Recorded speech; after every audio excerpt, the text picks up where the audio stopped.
Hey everybody, listen up. I got mega huge news. Meat Eater Live is heading back out on the road. That's right. Join me and the crew. Clay Newcomb, Cal, Yanni, Spencer's going to be there. Phil the Engineer's going to be there.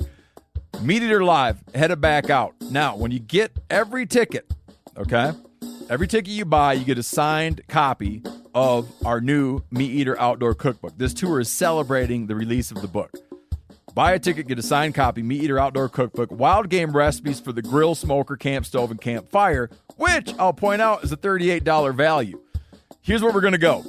April 23rd, the Mesa Arts Center in Mesa, Arizona. April 24, the Balboa Theater in San Diego. April 25, the Grove in Anaheim, California. April 27, the Crest Theater in Sacramento. April 29, the Union in Salt Lake City. April 30, the Egyptian in Boise. May 1, the Wilma Theater in Missoula. May 2, the Bing Crosby Theater in Spokane, Washington. May 4, Revolution Hall in Portland, Oregon. And May 5, the last day of the tour, Pantages Theater in Tacoma, Washington. For tickets and more information, visit the events page at themeateater.com. Hope to see you at the show. You're listening to the Sportsman's Nation Podcast Network, brought to you by Interstate Batteries. From your truck to your trail camera and everything in between, if you have a piece of hunting gear or a piece of hunting equipment that needs a battery, Interstate Batteries has got you covered. You can go to a local retail store, or you can go visit online at interstatebatteries.com. They have thousands of local retail shops all over the U.S., so you can go there as well. Interstate Batteries, outrageously dependable.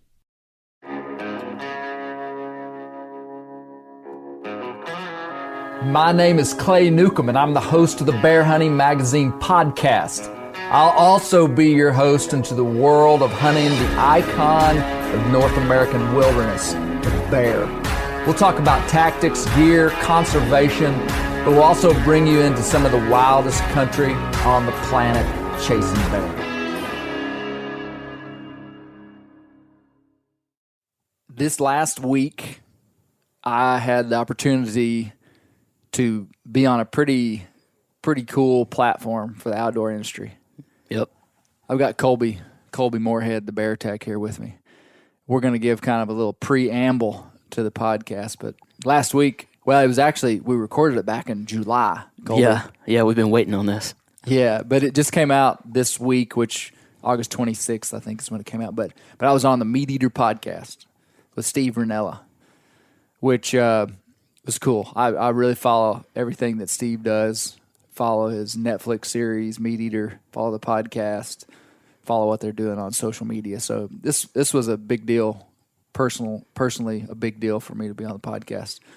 It was really a fun experience. Yeah.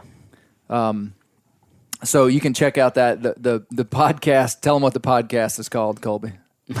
All for a Flashy Mule. All for a Flashy Mule. I think it was episode 183. And I don't know if a lot of people would know this. I didn't know it until I kind of did some research. But on iTunes, the Meat Eater podcast is at the time I looked, was the 67th most listened to podcast in the world on iTunes. Wow. I mean, that's for a hunting podcast to be that popular. It's interesting. I mean, everybody in the outdoor industry should, I think, could key in on something like that to say what's happening here that's making these people, draw into this, and it's just interesting. So you can check out some of his stuff. I mean, I don't need to do a infomercial for Steve Rinella. Yeah, but it is interesting stuff. Some of it,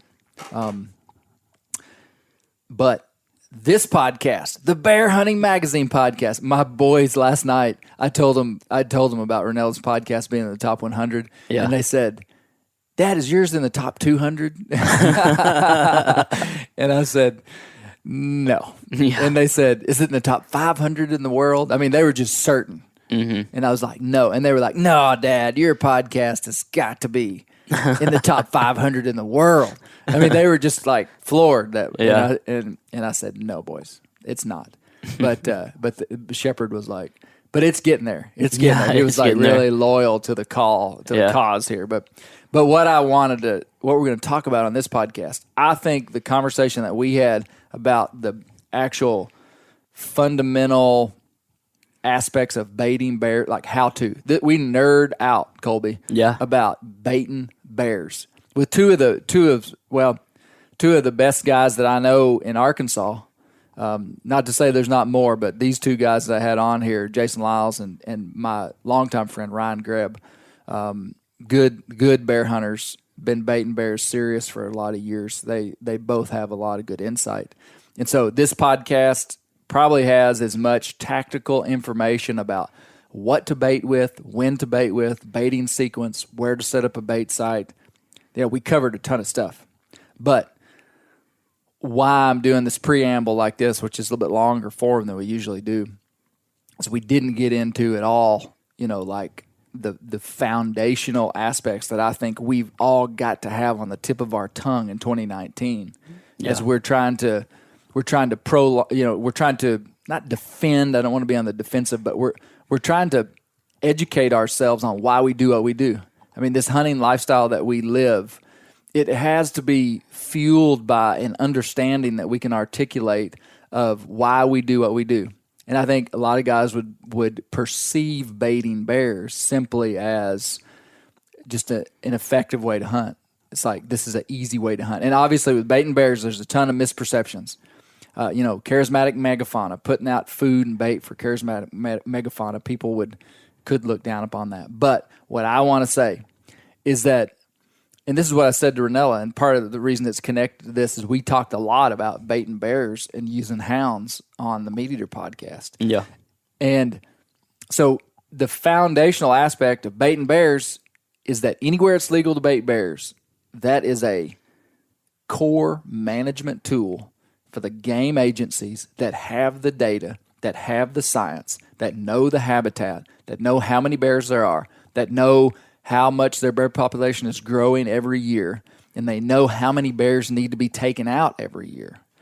They have this data, and where baiting is legal, it is a management tool used for these organizations to achieve their management goals for the betterment of that bear population. Yeah, for sure.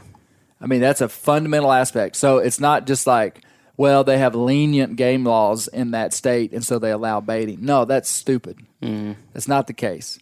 In the East, particularly, and in Canada, and in the places where you can bait bears, it is other methods don't work.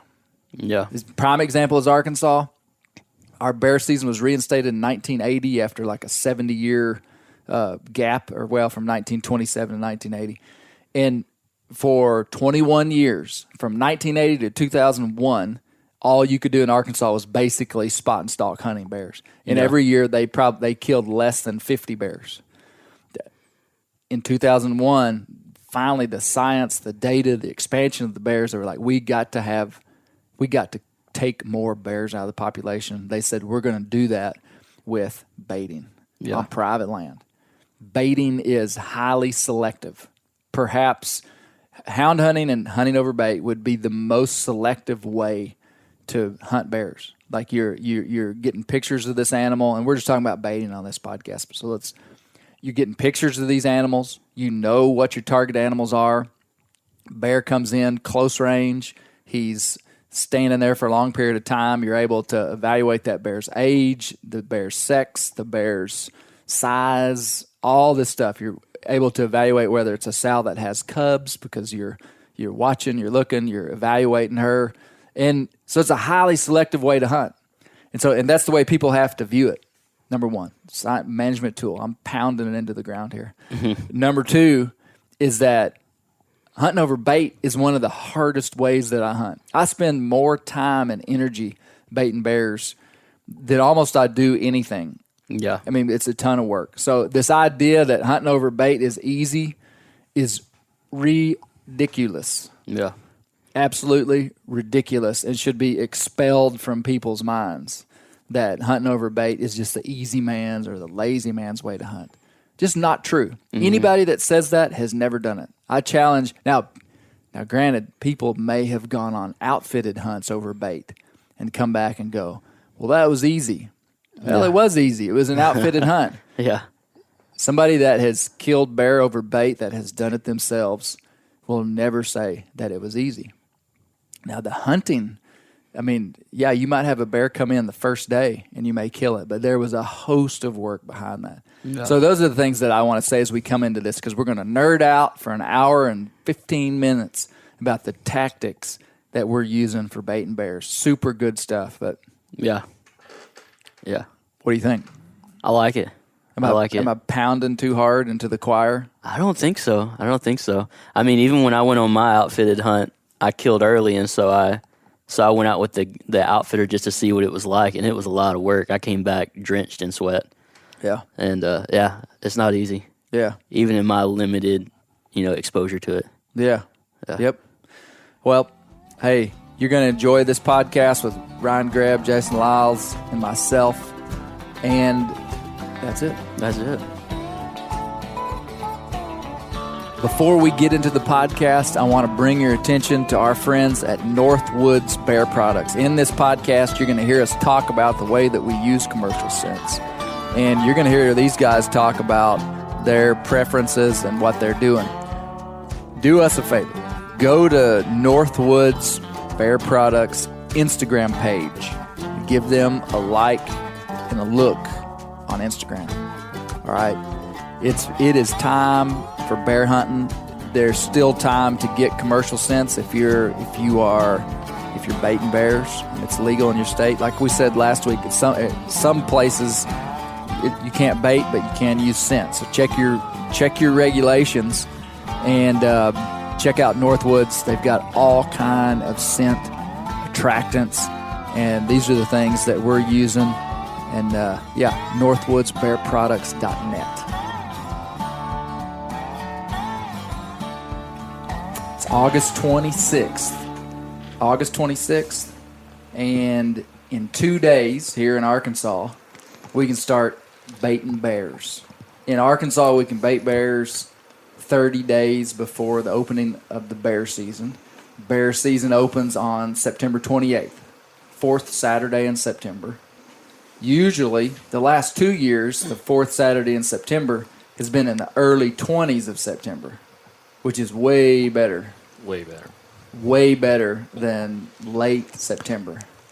It's like people that wouldn't know bear hunting, or at least around here know bear hunting, would know that the difference between September 22nd and September 28th is pretty massive. Yeah, absolutely. So let me introduce who we've got here. We're at the global headquarters, and the air conditioner works today. And I've got Ryan Flintface Grebb here. Ryan's been on the podcast several times. Ryan's a good friend of mine. We've hunted quite a few places together. And Ryan is a decorated Arkansas bear hunter. Been bear hunting Arkansas since you were 2. That's right. No, Ryan's a real good bear hunter, and I've got Jason Liles.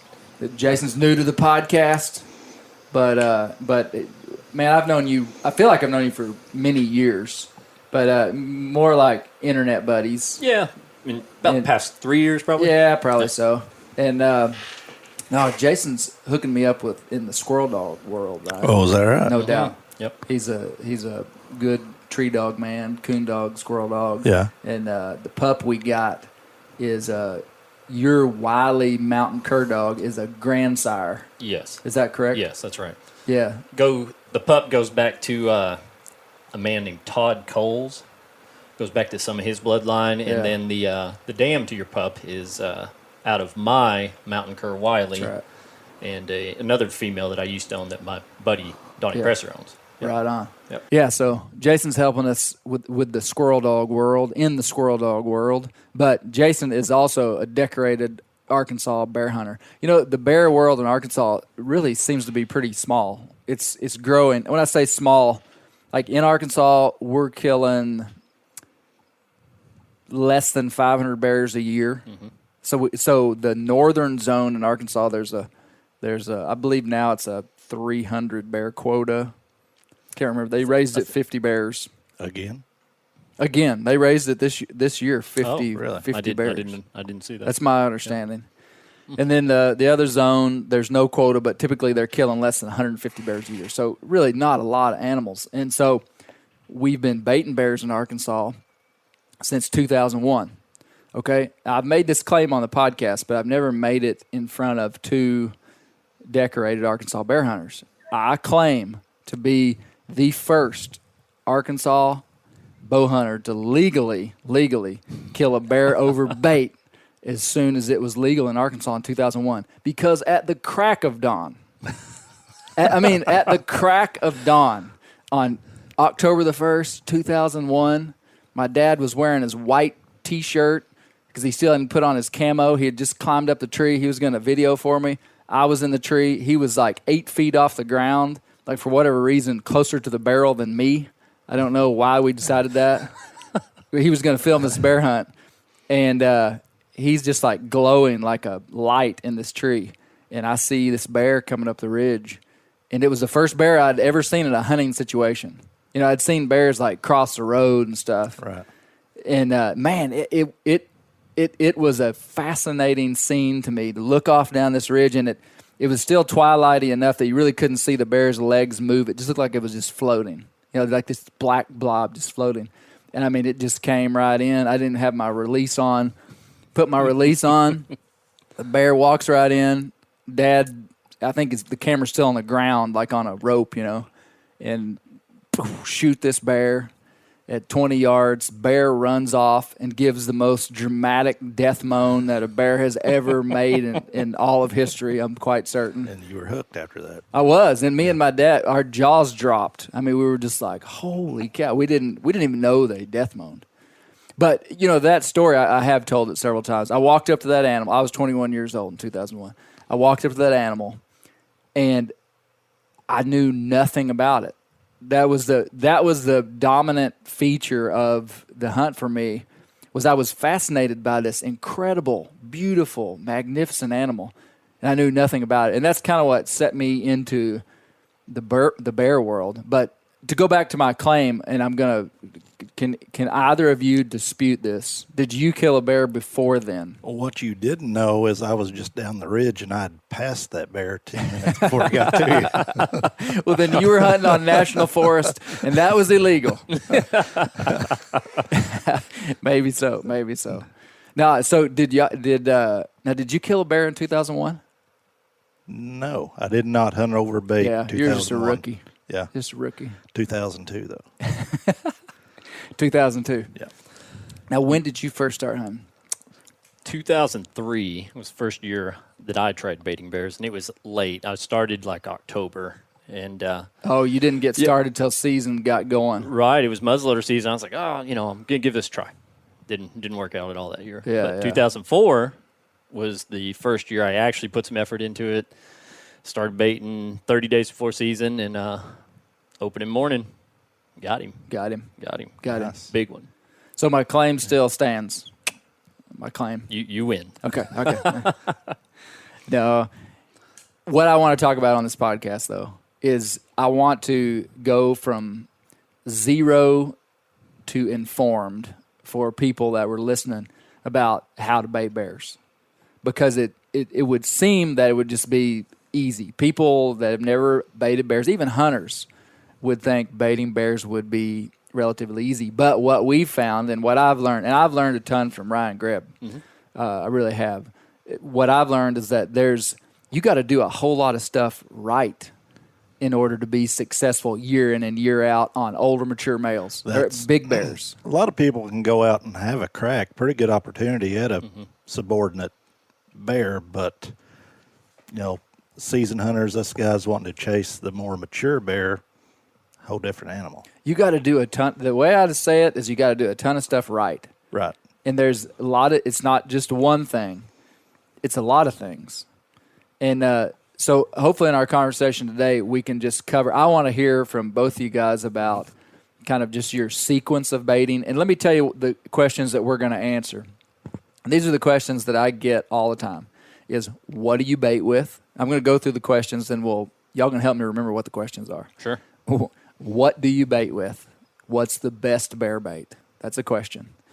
The other question is, how much do you feed? Other question is, when do you feed?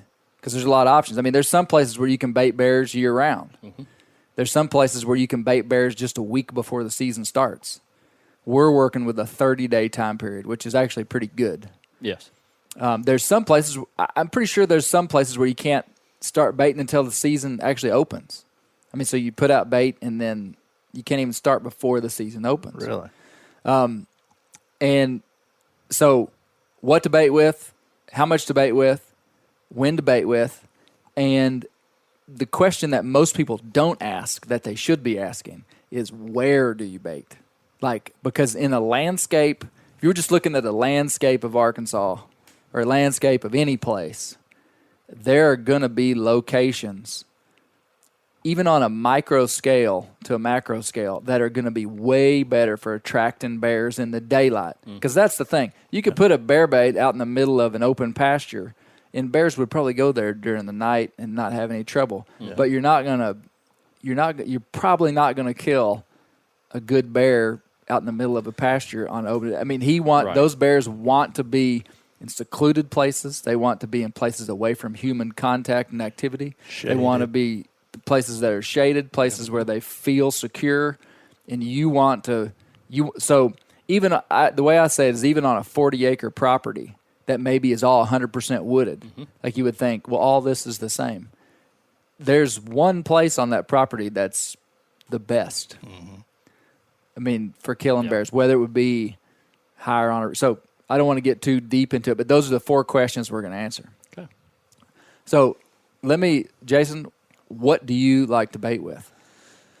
What I usually use is I'll do a lot of donuts, pastries, bacon, just pretty much the basic type stuff that guys in our area. When you say bacon, do you mean bacon grease? No, like bacon ends. Okay. Do you actually? Okay. Yeah. Not cooked bacon. Raw bacon, cooked bacon, doesn't matter. Okay. I really like anything fatty, pork, beef, stuff like that. Mostly going to be pastries. I pop popcorn, which is a little bit of work doing that, but they really eat that popcorn, and it's small pieces, and they really have to work the bait and stay there to eat all that. Corn.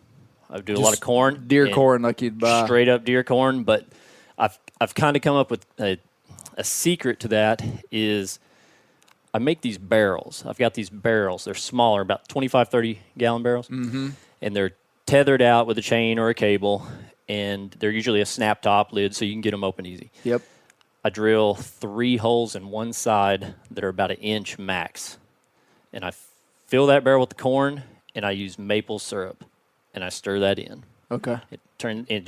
They roll that thing and just roll that corn out, and they just take hours to get that out. Yeah. And the thing about that I really like doing that is because when they empty that big barrel, they've got something else to sit there and work that bait and stay there. Yeah. They just keep coming for it. Yeah. And another thing I'll use sometimes is you always hear a lot of people using dog food and such. Yep. And I've not had much luck with dog food. The dog food I do have luck with is something that's more corn-based.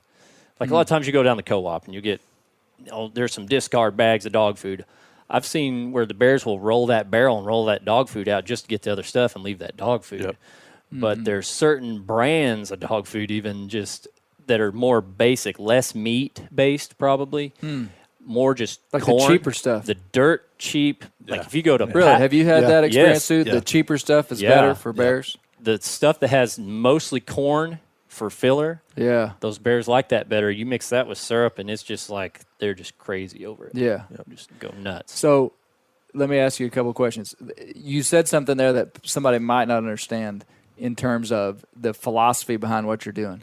Like the first thing that a bear is going to go to, well, first of all, a bear will love anything that'll make a human fat. That's the way I like to say it. Yep. I mean, whether it's donuts, pastries, bread, sweets, sugary stuff, candy. I mean, they don't really like hard candy, but like gummy candies or anything that's really sugary, really fatty, lots of carbohydrates. They're going to eat that. So let's say you've got a barrel and you've got donuts, you've got white bread, you've got some wheat bread. I've found that bears just eat any kind of bread. I'll get this bread from a thrift store Right. and unshuck it. We call it shucking bread, but take it out of the package. And man, they'll eat it like crazy. I pour a lot of grease on there, but so they'll eat that down maybe. And if you have multiple bears coming in, they'll eat that quick. Fast, yes. So your corn roller barrel gives them something else to eat that's harder to access, that takes longer to eat. Yes. To keep them coming in. Yep. It's a strategic piece of equipment. Yeah. Basically at my bait sites. Yeah. Tell me about making your popcorn with you told me you sprinkle in some other stuff. Yeah, so what I'll do is you just take a regular propane cooker, just like a fish fryer, and I'll have a steel pot. And, as a bear baiter, you always gather in like old fryer oil, stuff like that. And you can use new cooking oil as well, doesn't matter. But I'll set aside 5 gallons of fryer oil just for popping the popcorn. And I usually get that, you got to have that flame pretty hot for popping popcorn. I'll fill the bottom of that pan with probably 1/2 inch oil, and I'll mix in sugar in that oil. And then I'll fill it in with a couple cups of popcorn seed. And just as long as that popcorn seed is covered that oil, put the lid on and just pop that. You don't want to burn it, but I'll just keep popping those kettles of popcorn and dumping them into a 55-gallon drum. Well, as I get the next one going, I'll sprinkle like some cherry Kool-Aid powder. Or you get the bags of the small marshmallows, sprinkle some in there and stir that up, and that just melts together. It doesn't make a big gummy ball, but it's kind of sticky. Okay. While the popcorn's hot, so it's melting. Hot, right? It'll melt the marshmallows down. You've just in said that Kool-Aid. You said a couple of things that are important. Number one was fryer grease, which I know all three of us. Yep. Fryer grease is a major component of what we're doing. Calling lure to your bait, I think. Oh yeah. Absolutely. Fryer grease. Used fryer grease, which is accessible once you find a source. It can be tough to get. It can be tough to get, but every restaurant has gobs of used nasty fryer grease. And some people are selling it for people using it for biofuel, recycling and stuff. Right. But most of the time you can get it if you just go in and like, hey, and offer to pay for it. That's the way I've had luck. Is hey, pay you $10 if you let me get some fryer oil or something. And that's essential to any bait, I feel like, because it gets on their pads. They're making trails. It's not water soluble. It won't evaporate. I mean, you can sometimes go back to these bait sites a year later and maybe not smell it, but still have the soaked dark earth there where that oil's been, or the trees. You know, if you have a long-standing bait site, all those trees are just dark black. Yeah. Also, on the now underbrush. there's additives to put to it, which we know that is very important. That we can't talk about what. Tell them what you use, Ryan.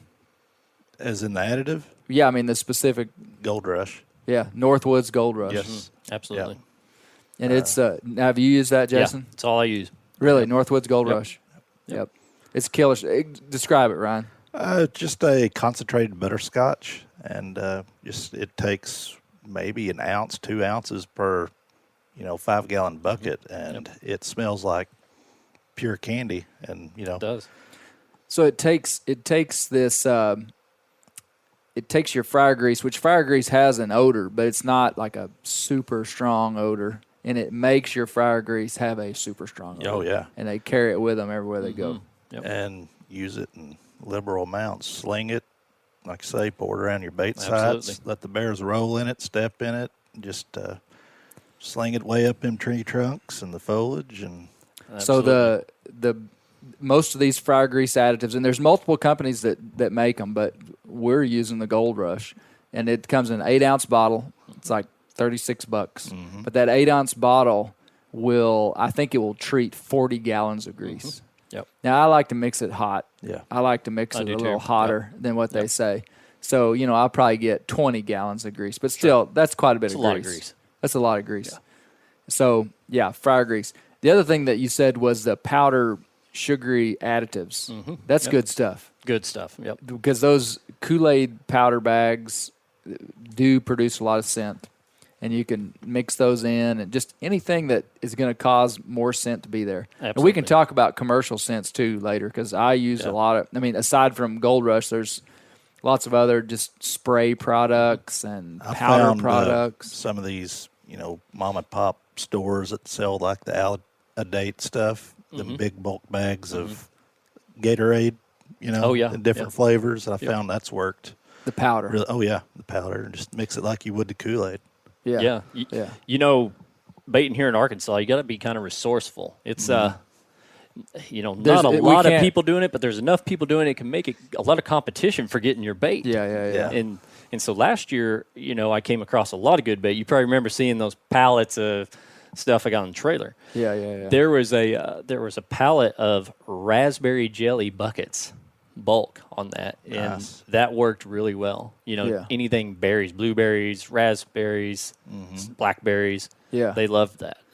So you said cheap dog food, corn, pastries, bread, popcorn with marshmallows and Kool-Aid. Oh, yeah. Let's just leave that right there. Okay. Ryan, pretend like he hadn't even talked.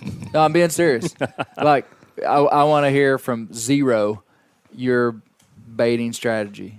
My hookup has been, and it has been for a long time, just has been a bakery that makes lots and lots of pastries and has lots of excess every day. So for me, How is that a good business model for them?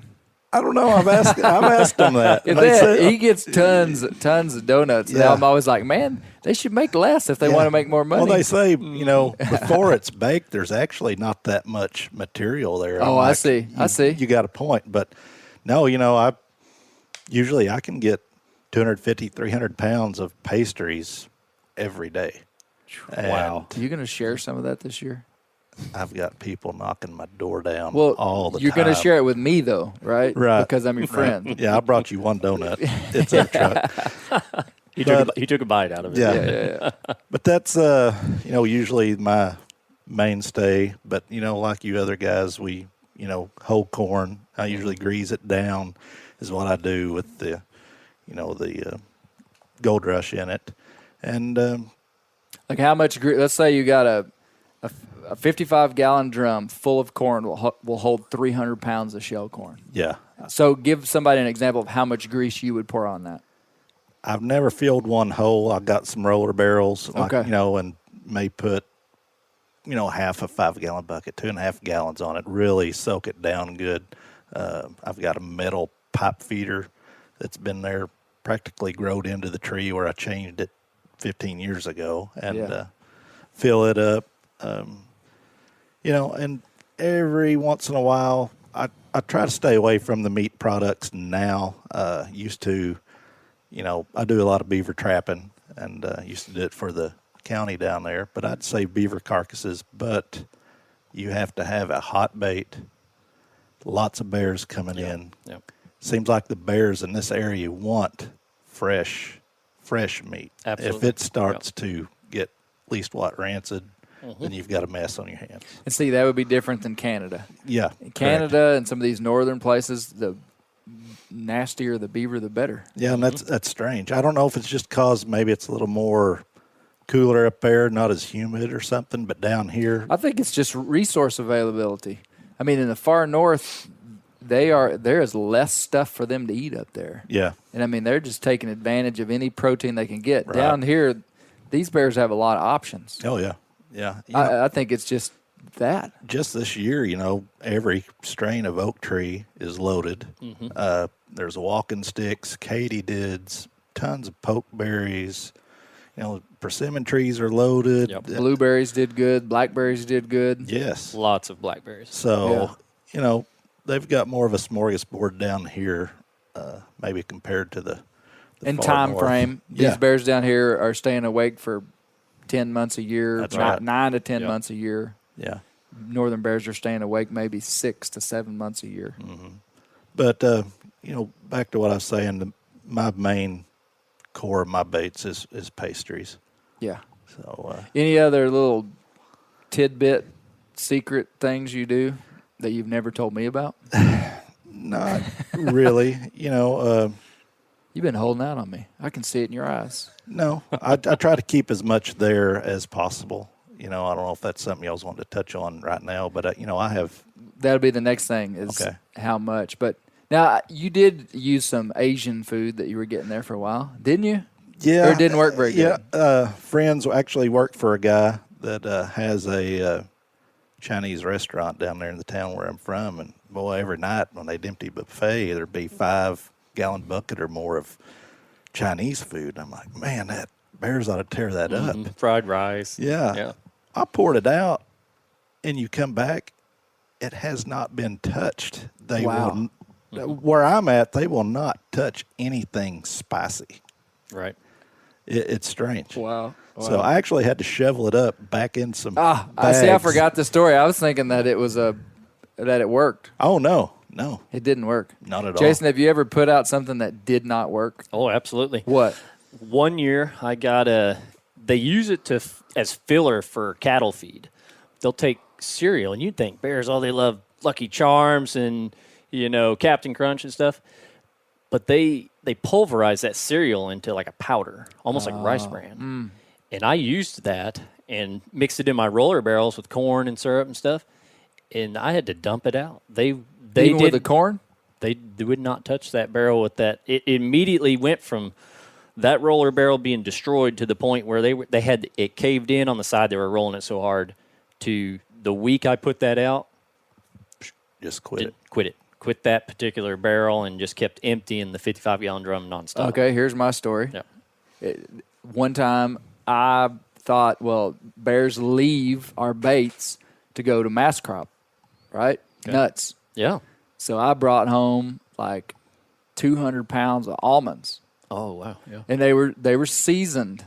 And that was probably the mistake, salted. Yeah. I never ate one, so it may have even had some of that smoked, Yeah. like the smoked almond. The liquid smoke. Yeah. Artificial. Right. Man, I put those out, and I was like, the bears are gonna love this stuff.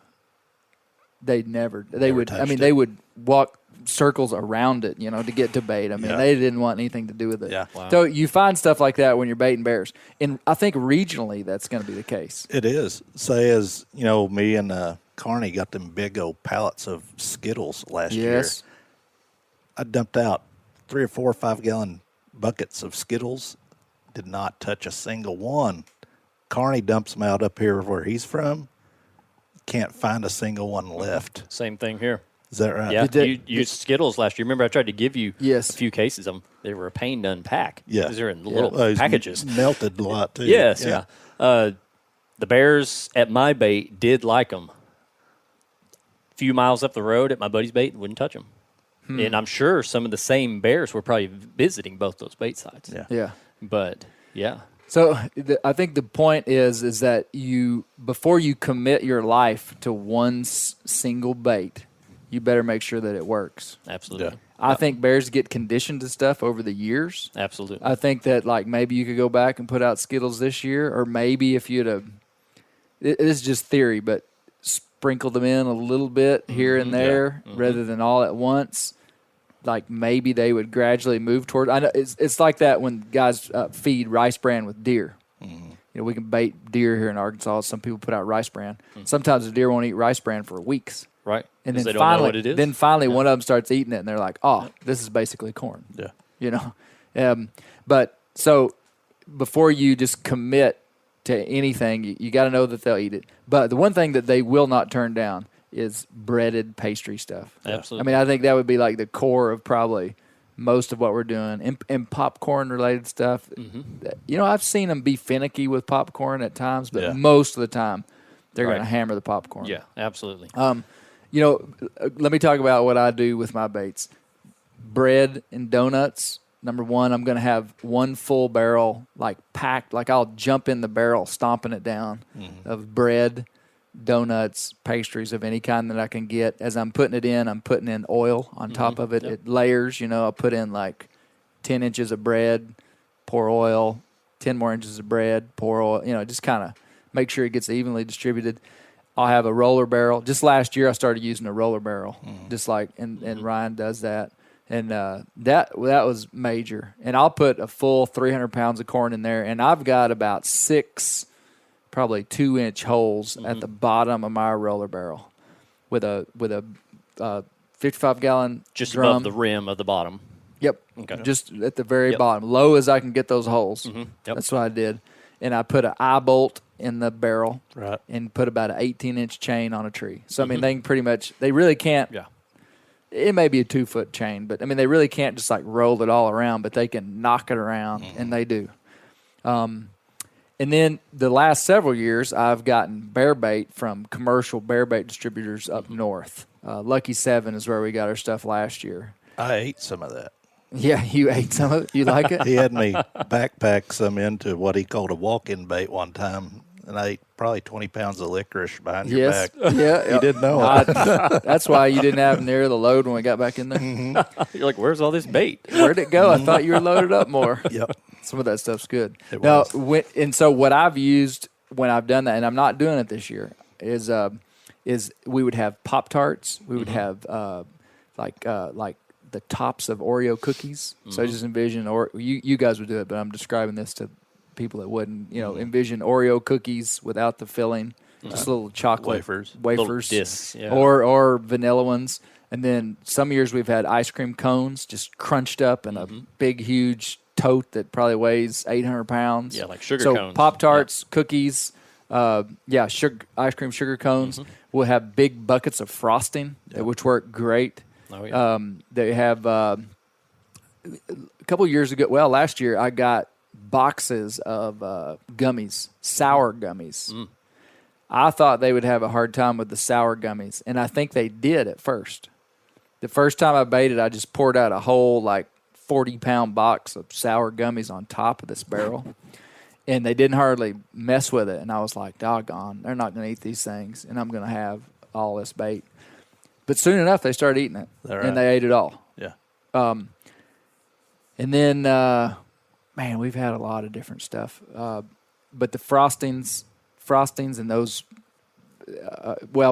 kettle corn. A lot of these commercial bait distributors, you can buy kettle corn, which is popcorn that's got sugar and toffee and stuff mixed in with it, kind of like what you're doing. Yep. And then the last thing I used was trail mix, which that's what a lot of the Canadian guys and stuff up north use is trail mix, which that would be like pretzels, M&Ms, and nuts, varieties of nuts. And the bears ate it good. They ate it good. So typically I would have 2 full barrels on a really good bait that I knew a lot of bears were coming into, 2 full barrels of, ice cream cones or whatever, kind of like my carbohydrate barrels, and then a corn barrel. And then I would spray the heck out of it with a scent product. Right. Just whatever. People go nuts over the different types of scent, what's the best scent to attract a bear. I don't think there is one. I think it's just a potent, loud. Right. Ryan uses the word, it's loud. Just a loud scent. But okay, that's good for that discussion. We'll just leave that there. Second thing, how much do you bait? So, ready, go. Typically what I do is I'll have the roller barrel. It's about 30-gallon barrel. I'll put, a couple bags of corn in that probably, or I might mix it with a bag of corn and a bag of dog food. And, the way I make that roller barrel, I make those holes small enough they really have to work to get that amount of feed out. But always a 55-gallon drum, as full as I can get it. Sometimes last year I did 2 55-gallon drums and a roller. Right. Now, and this is an established bait site too. Very established. So established bait site. Yep. You've been baiting the same place for 15 years. That particular bait is Old Faithful in 15 years, and the amount of bears and the amount of big bears that come to that bait is staggering to the point where I was like, I used to think, I want to keep them as hungry as possible, so I just put 1 full barrel out and they empty out, and then when I get back, but the more feed you can keep there, the more they will come to that bait. Yes. They will stay. The best Canadian outfitters say that. Yeah. And I'm a firm believer, as much as possible. I don't want my bears out roaming looking for other food. Right. Yep. Yes. Yeah. I have give a lot them a of, reason to stay. That's right. Yeah, especially I still in my talk area. to guys that are baiting small amounts of bait. And to be honest with you, a lot of times it's because they don't have access to a lot of bait. I mean, there's a lot of limiting factors in baiting. Like some guys don't have access to the bait that we do just because they don't. I mean, I don't know why they don't, but maybe they just don't have the time to look for it. Yeah. It can cost some money. But we're talking about best case scenario, like best practice. So we're not factoring in that, this is going to be a massive hustle that's going to take a ton of time and a ton of work. Like, that's guaranteed. But best case scenario, you feed them as much as possible. As much as possible. You know, in my particular area, I've gotten to where I have lots of competition from other hunters in my area. And the more good quality bait and the more of it I can keep there to keep those bears coming to my bait is key. I think it's key for having success because it's tough. And mentally, it probably keeps you a little less stressed. Absolutely. Knowing, hey, even though I've got competition, I feel like I'm doing something right here. I go above and beyond. It's a lot of work to do this. You guys know. Okay, tell me why okay, I'll be the devil's advocate here. I want my bears to feel like there's competition at the bait. So my bears will eat all the food that I put out for them. I'm just going to put out like 10 gallons every time I go in every 2 days. Why is that bad? Say if you've got 10 bears hitting this bait, it could potentially be wiped out in one evening. And then you've got, say if you're only doing it once a week, there's 6 days of them going somewhere else. That's right. Absolutely. You'd be amazed at, you guys wouldn't, but people would be amazed at how many people have bought into this idea that lack of food creates competition. I have yet to find anybody that's been able to convince me that that's true, because all these outfitters, and nothing against outfitters, but I'll tell you, the best outfitters I've ever hunted with gave them as much as they could eat, or legally. Some places you legally can't bait. There's limits on how much you can bait. Yeah, some absolutely. places. Here, it's not. We can put out as much as we want. But there's this idea that if you put out less, there's competition, because a bear is incentivized to come there earlier. And I always say a bear can't reason. A bear doesn't know that. A bear just shows up after dark and there's no bait there, and he goes, well, guess what? I'm not coming here again because there's no food here. Yeah. Right. He's got to fill his belly up. Right. So if you can just pound them. And I've had lots of people say, just yesterday I talked to a guy that said, oh man, you feed them too much, they'll get where they won't come in anymore. He thinks you can overfeed them. Yeah, I don't agree with that at all. I've found the opposite completely. I feel like like you said, if they go there and there's not feed there, they're going to someone else's bait. They're going down the ridge, going to eat acorns. Bears roam a long ways, a lot farther in a night and day's time than people realize. Yeah. Yeah. You know, and the more you can give them, the better. Plus, logistically, not everybody has time to run out and throw 10 pounds of bait out every day. Yes. You know, it's so a if lot you of put work out and time. 500 pounds of bait at one time, maybe you can go. I mean, depending upon how many bears are coming there. I have a lot of people that are like, well, tell me, how often should I go and how much should I put out? And I'm like, well, it matters how many bears you're feeding. Right. If you're feeding 2 bears, then maybe you don't have to go that much. Maybe you don't need to put out that much, because you don't want your bait to spoil. Yeah. You don't want your bait to get rained on and get moldy. Absolutely. Then they're not going to eat it. Absolutely. So you have to regulate. If you're feeding 8 bears and 2 of them are 500 pounders, you better put out 3 full barrels, and you better come back after about 3 days. Yeah. Yep. I mean, Absolutely. okay, talk to me, Ryan, about like your starting sequence. So we can start 30 days before season. You'll put out bait when and how often, and just like walk me right to opening day.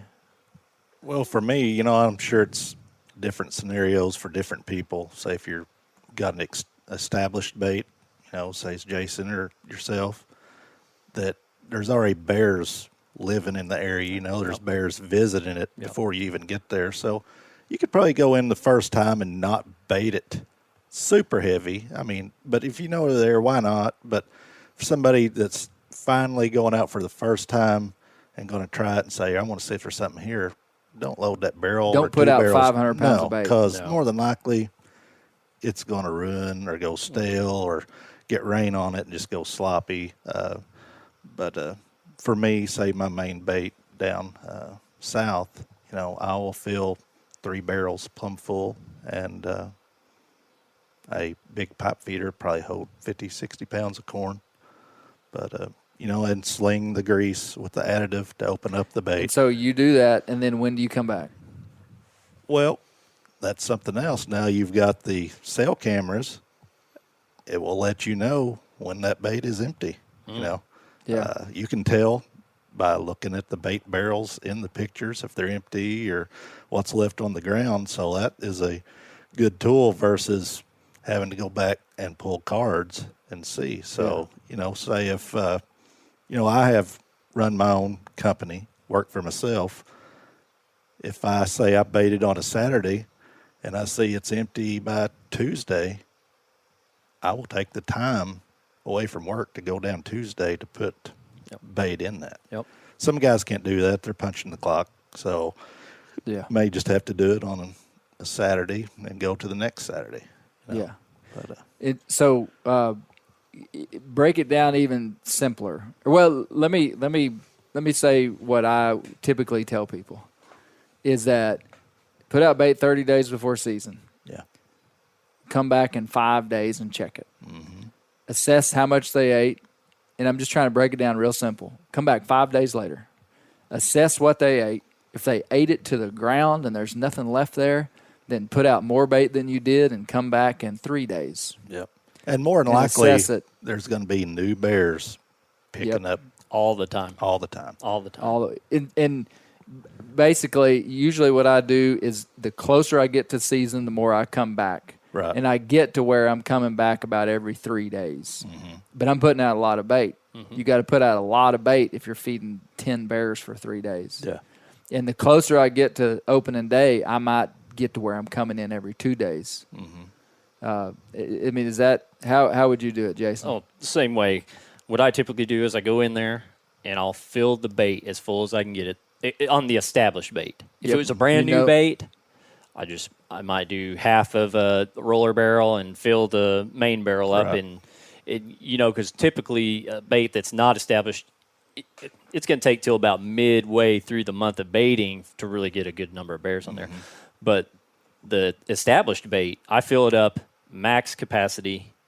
The way I run my baits is I'll start on a Saturday, the closest Saturday to the first day that I can bait. Okay. And then I will fill it up completely full, and I'll go back every Wednesday and every Saturday like clockwork until season's in. Okay. Yeah. That's how I do it. Okay. And that's just logistically wise. That gives me the most even type days I can get in a 7-week period or a Right. 7-day period, and fill the bait up as full as possible. One thing I did want to touch on, I don't know if you guys have tried this, is used to on the fryer oil, I would throw it out everywhere, throw it up in trees and stuff. Well, sometimes it can get hard to get a hold of fryer oil, and what I started doing this last year is I've got a pump sprayer now. Okay. And the cleanest oil, or I can seine it out and screen it out, and I'll pump spray, and I can make a 1 gallon or 2 gallon pump sprayer last several baitings, and it'll mist such a fine mist and coat everything so good. Okay. It really is efficient. Yeah. So I've started doing that too. I'll open that bait with full barrels of everything. I'll mist the Gold Rush fryer oil all over everything I can, even up as high as it'll spray, because that's your calling. That's how you're calling to it. So. Cool. That's a good tip. Mix it in. Have you done that before? Not a sprayer. Okay. Works Somebody excellent. I've heard that. Well, maybe it was you that told me. Yeah. Yeah. Okay.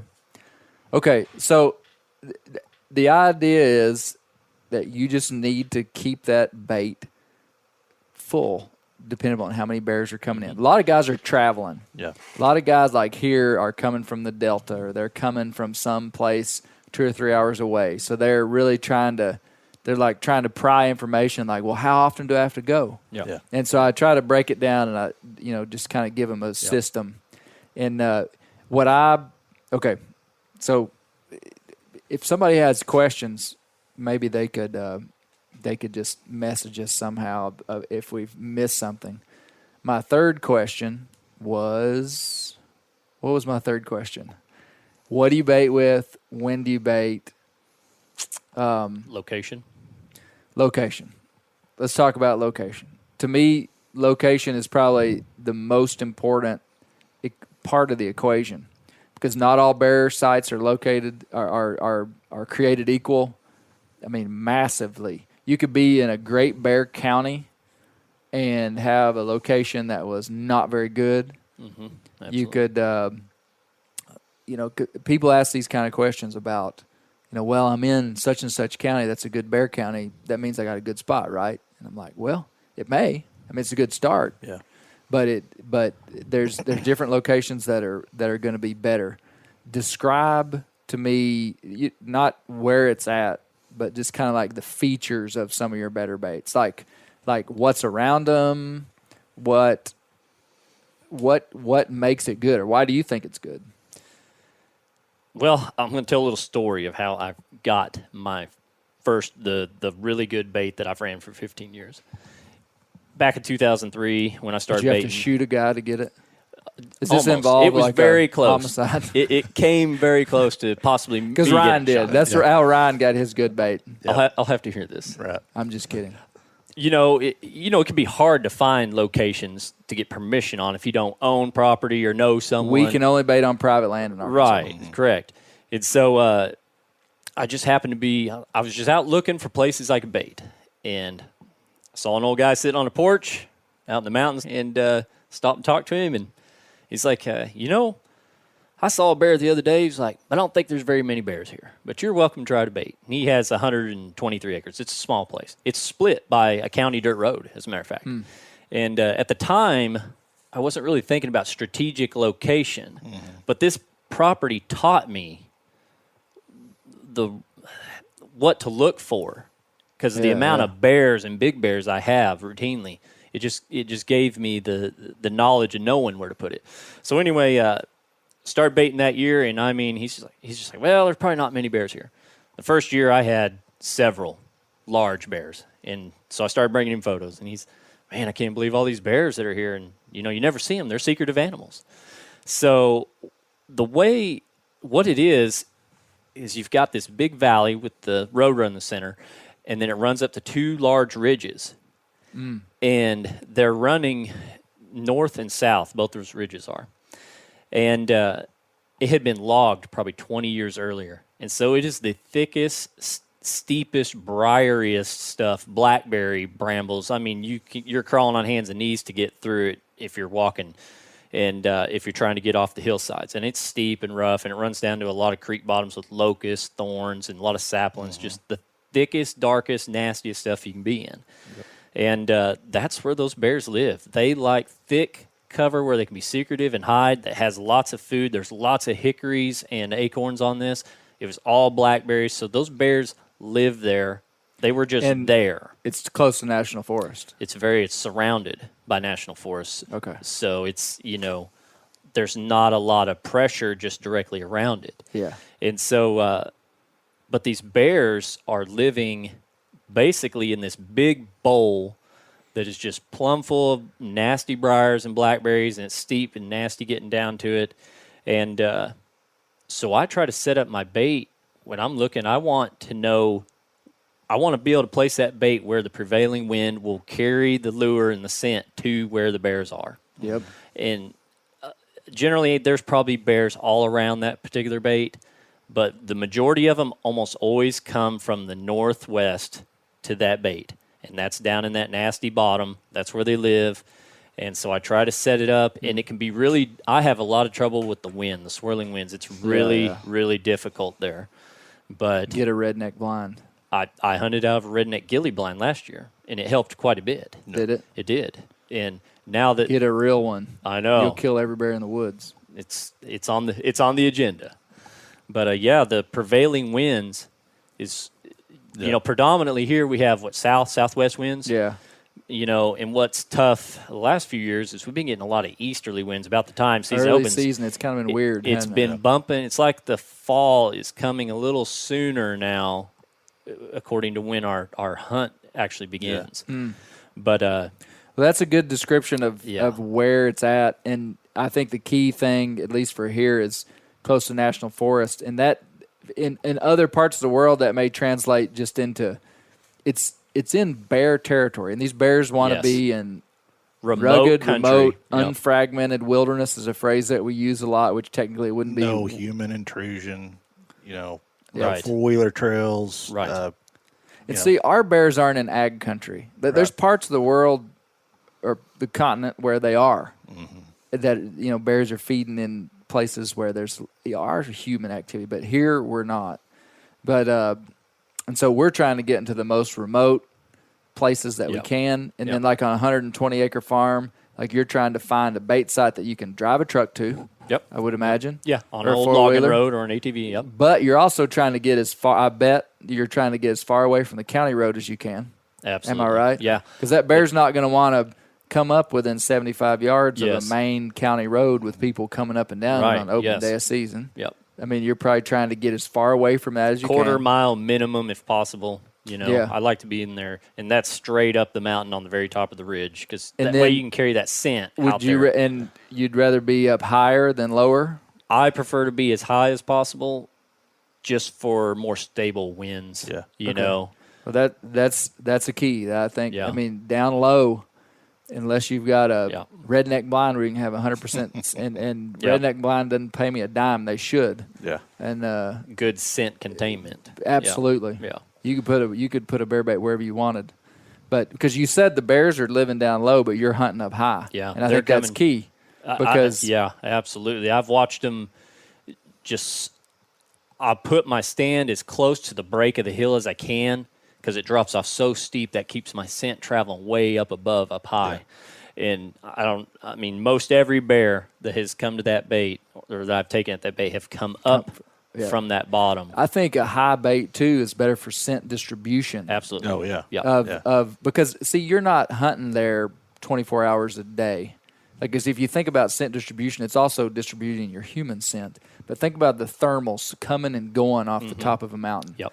In the evening time at night, that scent is going down in that valley. And then in the morning time, it's going up, and the winds are carrying it to who knows where, a long ways away. Right.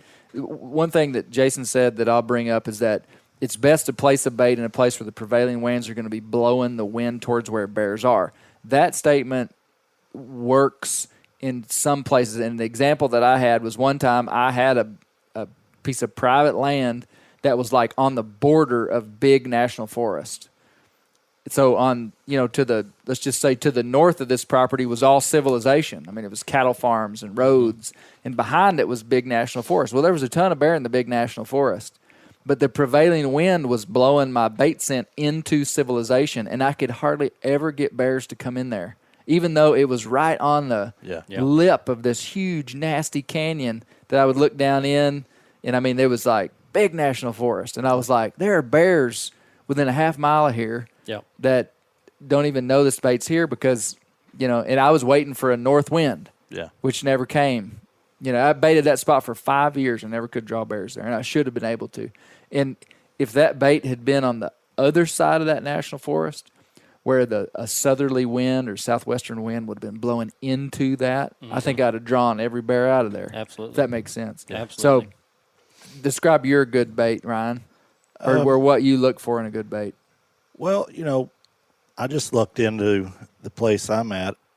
It's been early 2000s, and it just happened. It's pretty much landlocked in the middle of national forest, but it has a valley on the back end. It's just got old beaver sloughs. It's thick, briars, persimmons, all kinds of brambles, but just a dark, dank area where bears love to live, bed, especially during the summer, late summer. But anyway, there's just bears there year round. So I actually didn't realize how good of a hot spot it was right off the bat. And after the first year or two, and, had some buddies that baited on the other side of that, and they were killing monster bears too. But it just, I call it the Valley of the Kings, good name. Yeah, Valley it just, of the Kings. it has got monster bears in it. Bisons have killed 3 or 4. 500 plus pounds. Yeah, out of there. And I've taken, 500 and I don't know how many 4s out of it. So, yeah. But, it ain't nothing on a good year to have, a dozen to 18 bears on this one bait.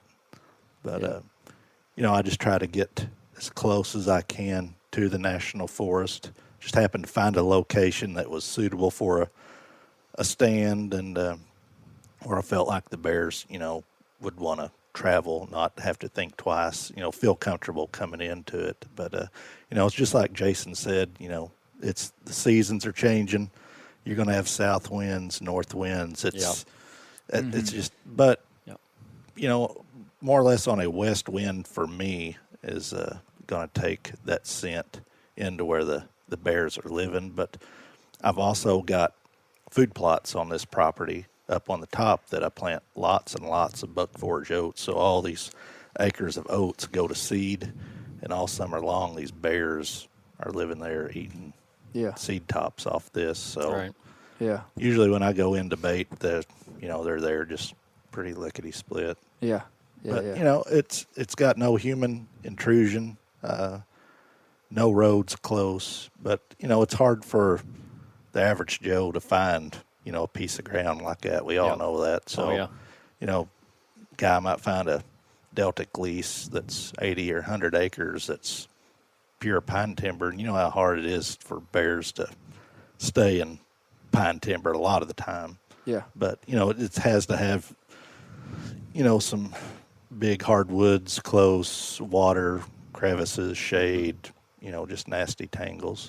You hear a lot of people talk about water. Like, if you're going to have a good bait, water's got to be close. That's true.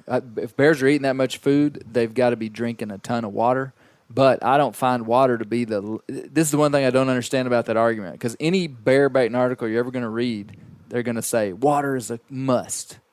And, I mean, they make it sound like there's got to be water within 100 yards of your bait. Yeah.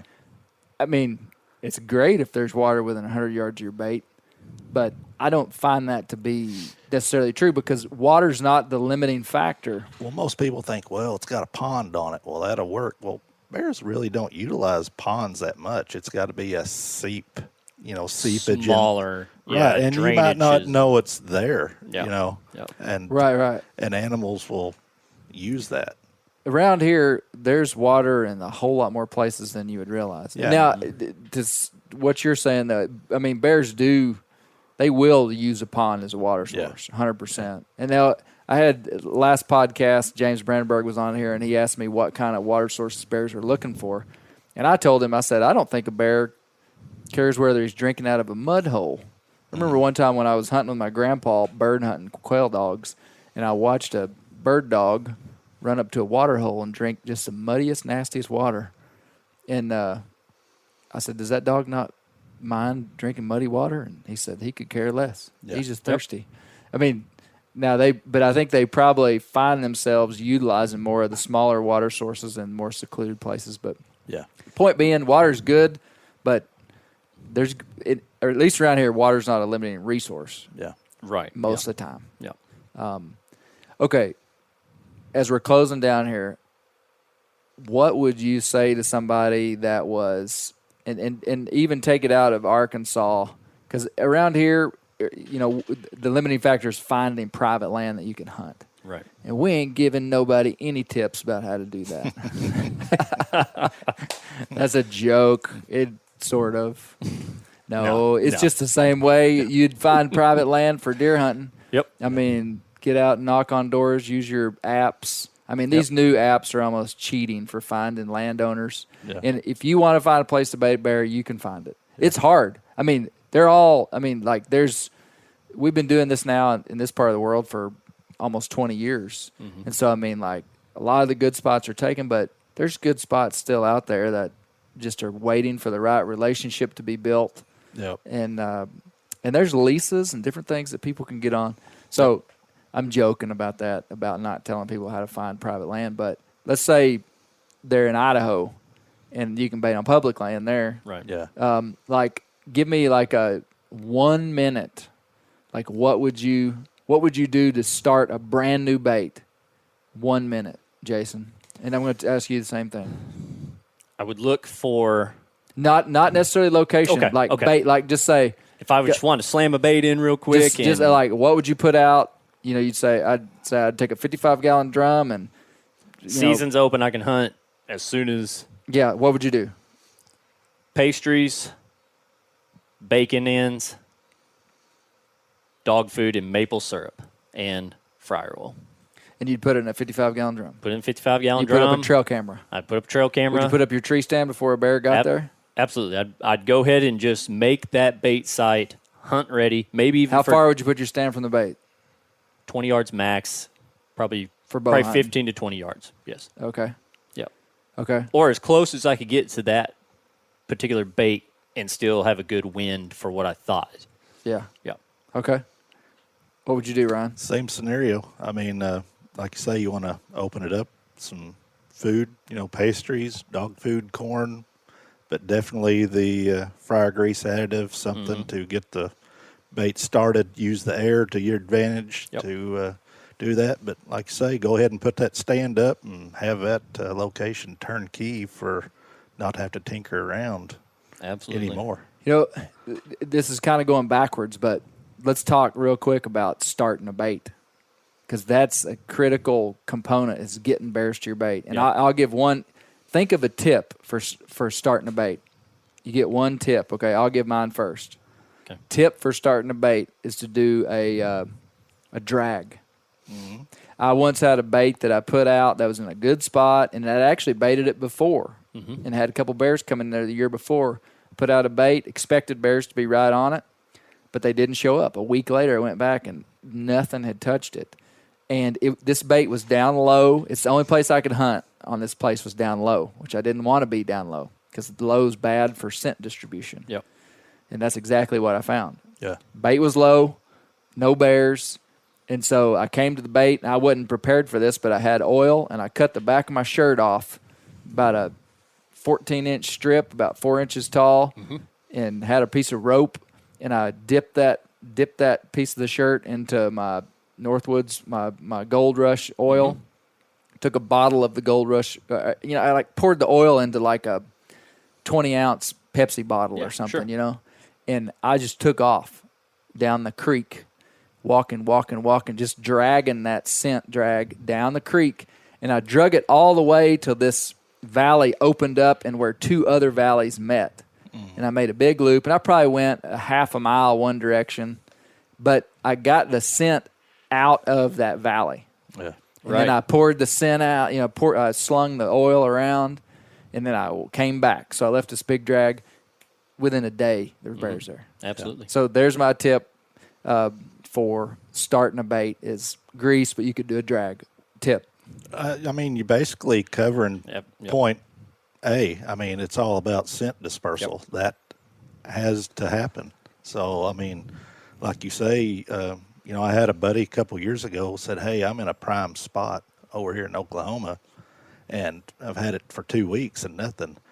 I said, get you some Gold Rush and just walk out all the private parts that you can, just like you said, with the rag or sling it here and there. And within 3 days, he had multiple bears on the bait. So get out away from your bait. Yeah. Yep. Sometimes I think scent, a bait site can kind of, depending upon where it's at, you may be limited on where you can put it. So you may not be able to put it on top of a mountain. Right, you may right. have to put it down low or something. And it kind of holds in until there's a weather change. Sometimes a weather change will bring in bears. I remember a real good bear hunter down where I'm from. He always said, man, I'm waiting for a north wind. He said, as soon as I get a north wind, half of my baits will just turn on.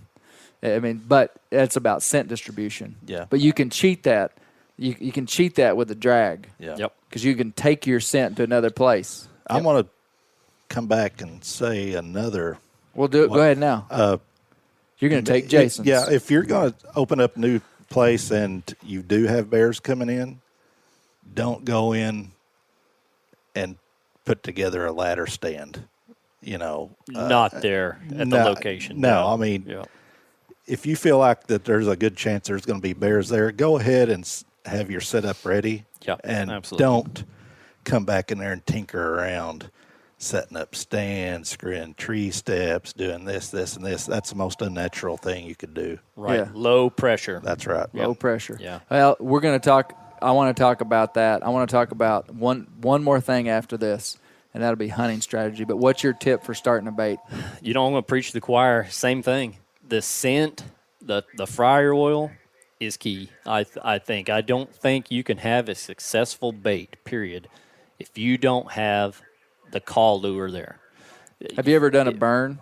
I have done like a bacon burn, honey burn, stuff like that. You think it did much? It probably did, but it's just a lot of hassle. Yeah. It's something I don't like to hassle with. It's just like Ryan was talking about with the stands.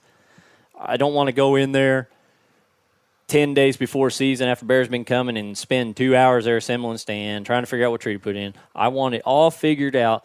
Here's a tip. When you put your bait out, when you're picking a location, make sure that you can get everything done initially that you want done to be ready to hunt. So all you got to do is go back in there and bait. Yes, and I know that there's times where, like last year, last minute I had to throw the redneck ghillie blind in there because the wind was terrible east wind, and I had to do something to be able to hunt because my stand wouldn't work. I was out of options at the point.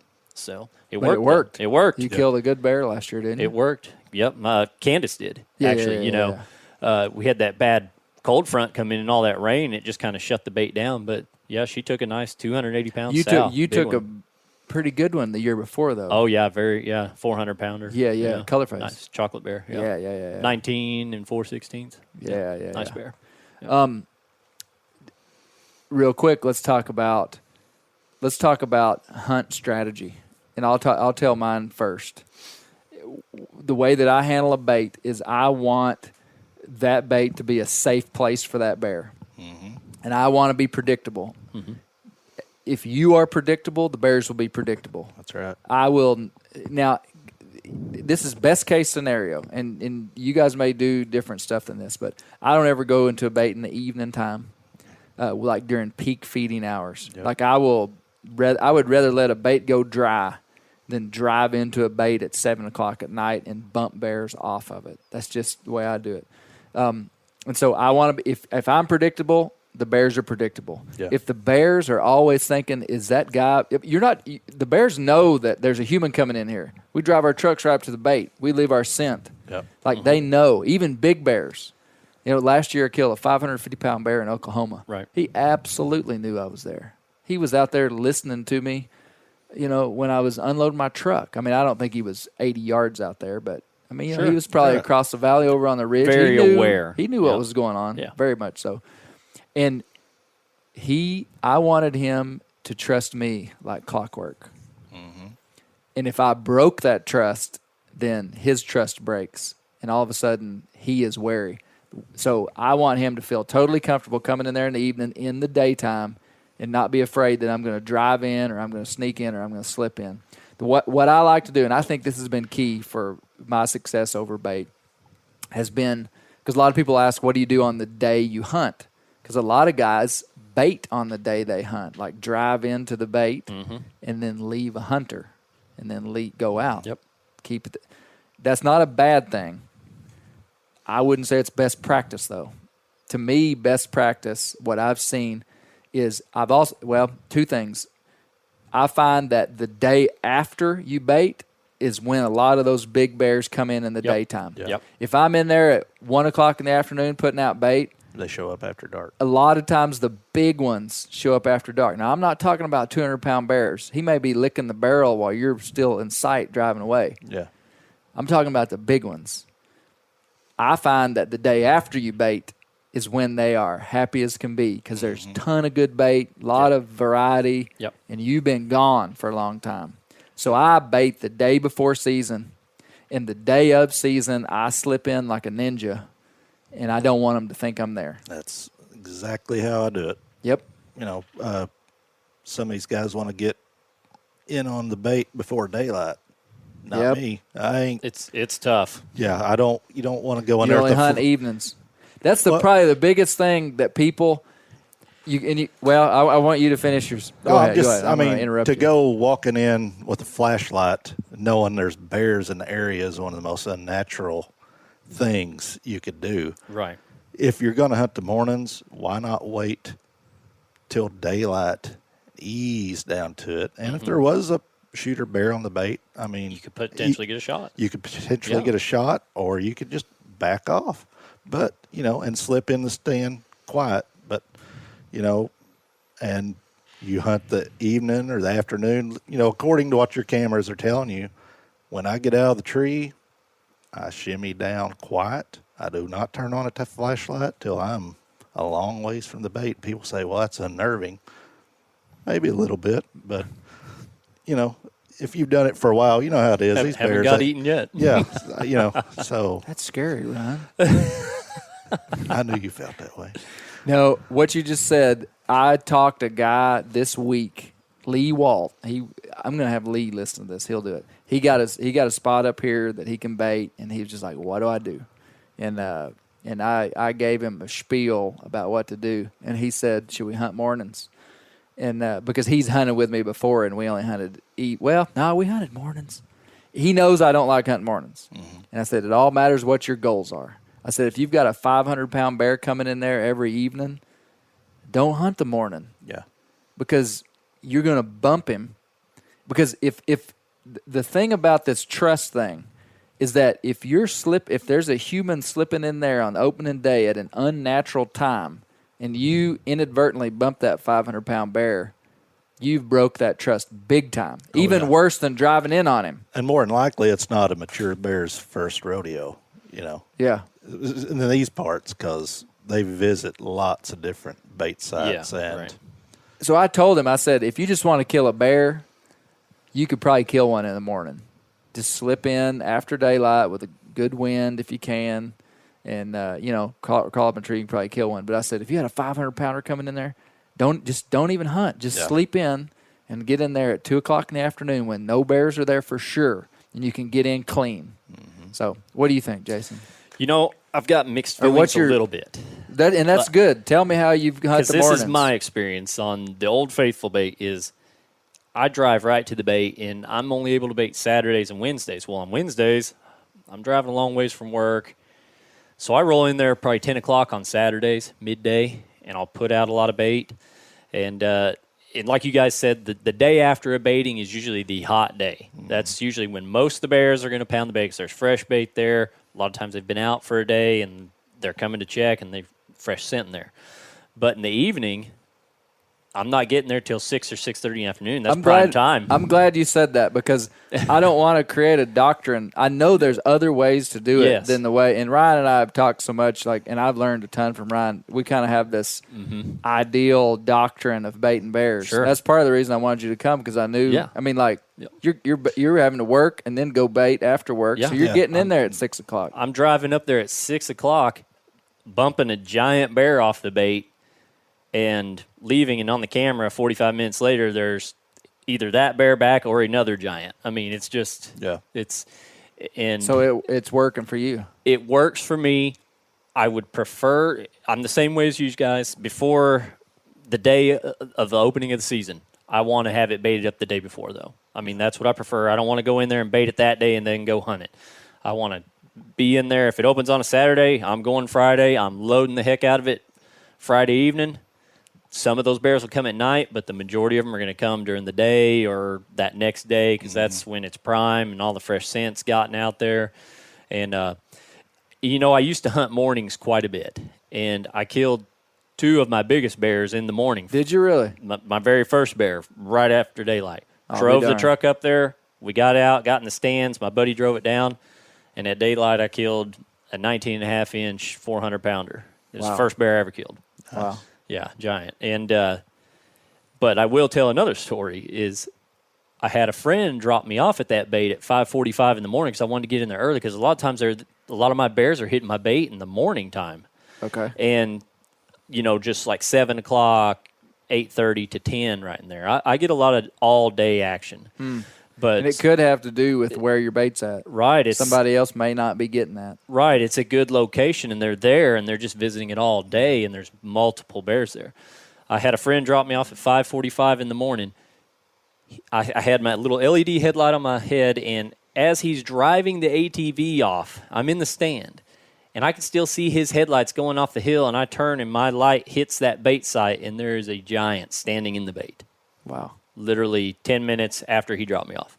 And I had to sit there with that bear in the bait until it got daylight, and he left before it was shooting light. Wow.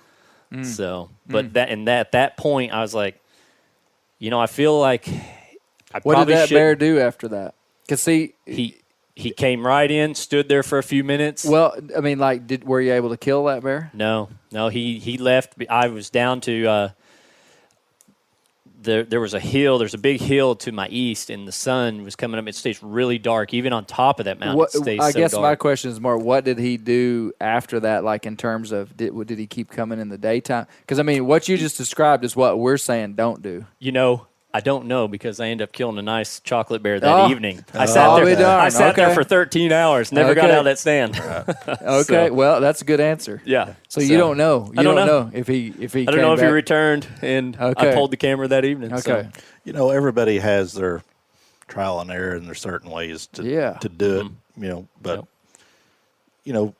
his bait site, the bears are going to act different than mine. You know, when I baited up in this area, these bears were totally different to the way they acted down in the south zone. Yeah, it's kind of And weird. It was strange, but A guy's got to find a way to have success and just stick with a plan. And I think that's what we've all done. Is you just got to stick with a plan, and you got to work hard, and you got to think it through, and you just got to think about these things. If nothing else, this is going to get people thinking. And everybody's working with a different scenario. Like you're working with a deal where you don't. Ryan and I work for ourselves, so we can do kind of what Sure, we want, right. and that's a big factor.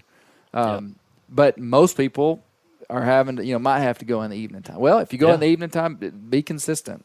Yep. And anyway, there's a lot of variables, and ultimately, I think what I'd like to say is that it's harder than most people think to kill a bear over bait, especially a big one. I mean, you got to do a lot of things right to kill a big bear over Yes. bait. yeah. And you've, like here in Arkansas, I've actually never killed a big bear over bait in Arkansas. It's really tough. And part of that's kind of cheat, not totally fair. It doesn't tell the whole story. I mean, I've baited all these years, and I've helped a lot of people kill bears. A lot of times my kids are the priority of what I'm trying to do. And then I've focused my other attention, and now in Oklahoma I have, and it's a different story. It's just a different story. I got better places over there than I do here. Right. And anyway, I say that to say it's not easy. We're talking like it's just easy. My places in Arkansas have gotten worse actually over the last 5 years. Is that right? Yeah, we just 5 years ago when there was a time when I wasn't guiding, but we were auctioning a hunt off for the association. Yeah. We put people on big bears for several years in a row that they should have killed big ones on opening day, and they didn't. But I just say it's hard. That's what I say. I mean, some people don't understand, and I think I'll do a preamble intro to this where I'm going to talk about the fair chase aspects of hunting over bait, because it's a ton of work. It's the dream is free, the hustle is sold separately, as they say. That's right. Yep. Well, closing thoughts, going once. If you're going to hunt mature bears, it's like a marriage. You got to have the desire and the effort, you know, and that combined, you'll be more successful. So a lot of sweat equity involved with baiting bears hardcore. Absolutely. Don't get out there and get good locations, get good bait. That's the key, isn't it? Absolutely. Put the work in. You want good results, you got to put in the work. Otherwise, you can't just take shortcuts. Got to put full effort. Full effort. Yep. All right. Well, keep the wild places wild, because that's where the bears live.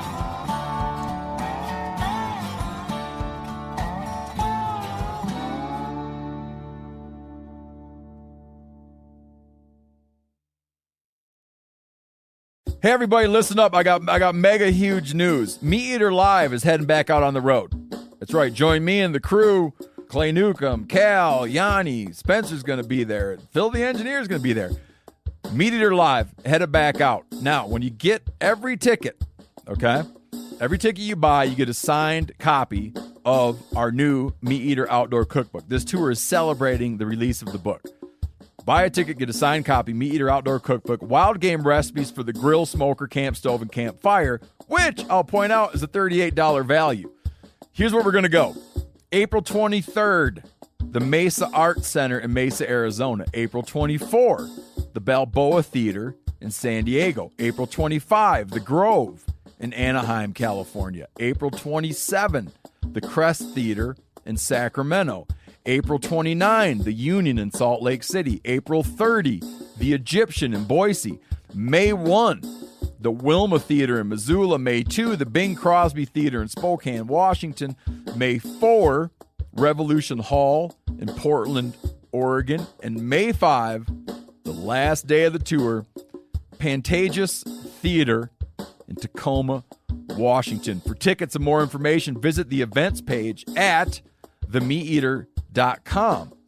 Hope to see you at the show.